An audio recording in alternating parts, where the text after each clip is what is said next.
Olá! Na aula passada nós falamos um pouquinho de poliedros, estudamos a relação de Euler e também vimos algumas planificações de determinados sólidos.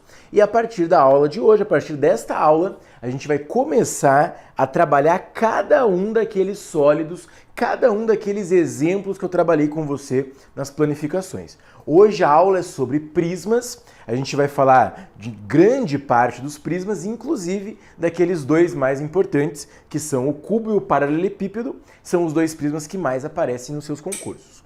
Vamos lá, vamos começar a falar de prisma. Gente, olha só. Quando a gente fala de prisma, a primeira ideia que você tem que ter é um sólido com duas bases. Ou, de uma outra maneira mais simples, uma base e uma tampa. É mais ou menos assim.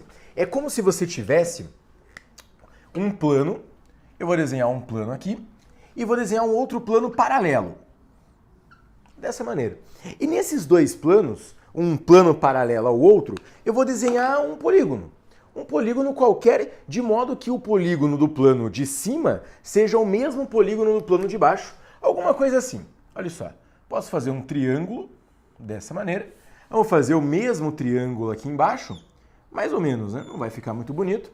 E a ideia é você unir todos os pontos do polígono do plano de cima com todos os pontos do polígono do plano de baixo. A ideia é mais ou menos essa. Eu vou unir os vértices aqui, mas você já entende mais ou menos qual é a ideia.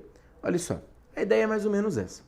Se você unir todos os infinitos pontos, e repare que são realmente infinitos, né? Eu tracei aqui 3 segmentos de reta só para localizar os vértices, mas o que você precisa entender é que são infinitos pontos lá dentro mesmo do triângulo. Cada pontinho interno do triângulo de cima vai ser ligado com cada pontinho interno do triângulo de baixo. É mais ou menos essa a ideia. A união desses segmentos, a união desses infinitos pontos, nós chamaríamos de prisma. É mais ou menos essa a ideia do prisma. E olha só como que nós trabalhamos. A altura do prisma a gente determina usando a altura, ou melhor, a distância entre os dois planos que nós estamos trabalhando. Na verdade, esses dois planos não vão ficar aparecendo para você.